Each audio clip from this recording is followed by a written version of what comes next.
बिस्मिल्लाहिर्रहमानिर्रहीम अस्सलाम वालेकुम एवरीवन। उम्मीद है अल्लाह पाक के फजल करम के साथ आप सब खैरियत से होंगे। आज मैं आपके साथ बहुत ही डिलीशियस विलेज स्टाइल में शोरबे वाली फ़िश सूप या यखनी, आप इसको किसी भी चीज़ का नाम दे सकते हैं, शेयर करने जा रही हूँ।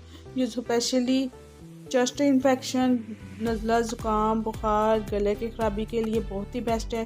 तो आपने पूरी वीडियो देखनी है ताकि कोई भी स्टेप मिस ना हो। टाइम वेस्ट किए बगैर चलते हैं इंग्रेडिएंट्स की तरफ। 2 kg मैंने फ़िश ली है, इसको छोटे पीसेस में कट करवा लिया है। इसमें आपने सीरी ज़रूर ऐड करनी है, बहुत कम, और बेसिक मसाले ऐड करूँगी मैं इसमें। हल्दी पाउडर हाफ़ टी स्पून, लाल मिर्च का पाउडर हाफ़ टी स्पून, कुटी हुई लाल मिर्च हाफ़ टी स्पून, नमक टेस्ट के अकॉर्डिंग, धनिया और जीरा पाउडर 1 टेबल स्पून, खड़े स्पाइसेस में 2 कड़ी पत्ता, 3 लौंग, 1 काली बड़ी इलायची स्मेल ख़त्म करने के लिए, लहसुन, अदरक, हरी मिर्च और प्याज का मैंने पेस्ट तैयार कर लिया है। 1 कप ये इसमें जाएगा। 2 मीडियम साइज़ के टमाटर लिए हैं फुल पके हुए।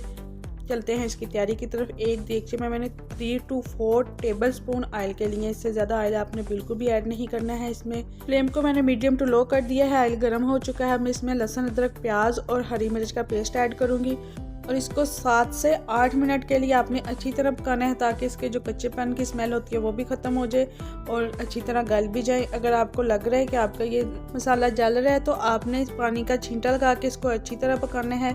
लहसुन, अदरक और प्याज को पकते हुए 7 से 8 मिनट हो चुके हैं। अब इसमें खड़े मसाले ऐड करूंगी और इसको 1 से 1.5 मिनट के लिए स्टार फ्राई कर लूँगी। अब इसमें ड्राई स्पाइसेस ऐड करूँगी और इनको 1.5 से 2 मिनट के लिए अच्छी तरह स्टार फ्राई कर लेना है।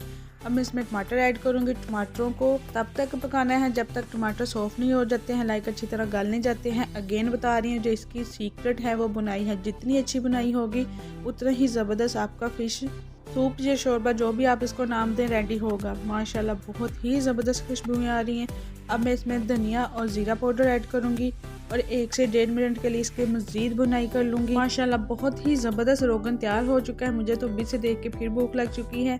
अब मैं इसमें फ़िश ऐड करूँगी और फ़िश को 3 से 4 मिनट के लिए आपने एक साइड से पकाना है, फिर इसकी साइड चेंज करके फिर दूसरी साइड से भी आपने 3 से 4 मिनट के लिए इसको पकाना है और चम्मच की मदद से बिल्कुल आपने हल्के हाथ से इसको हिलाना है। इसके साथ ही अगर आप न्यू विजिटर हैं तो प्लीज़ मेरे चैनल को सब्सक्राइब कर दें, बेल आइकन को प्रेस कर दें ताकि हर आने वाली न्यू, आसान और डिलीशियस वाली वीडियो का नोटिफिकेशन सबसे पहले आपको मिल सके।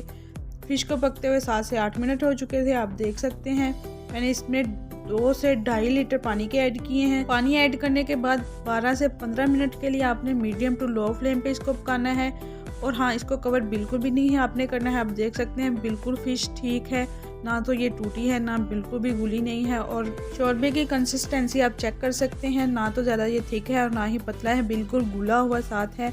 अब मैं इसमें सब्ज़ धनिया ऐड करूँगी। लास्ट में खुशबू से भरपूर गरम मसाला हाफ़ टी स्पून इसमें ऐड करूँगी। गरम मसाला की वीडियो ऑलरेडी चैनल पे मौजूद है, लिंक मैं डिस्क्रिप्शन बॉक्स में डाल दूँगी। माशाल्लाह बहुत ही ज़बरदस्त खुशबुएं आ रही हैं। आई होप कि आपको बहुत ही डिलीशियस, आसान, झटपट से विलेज स्टाइल में बनी हुई शोरबे वाली फ़िश की रेसिपी पसंद आई होगी। फ्रेंड्स और फैमिली में लाइक और शेयर करना मत भूलिएगा। मैं आपके फीडबैक का वेट करूँगी। और हाँ, जाने से पहले रेड बटन को प्रेस करना मत भूलिएगा। थैंक्स फॉर वॉचिंग एंड अल्लाह हाफिज़।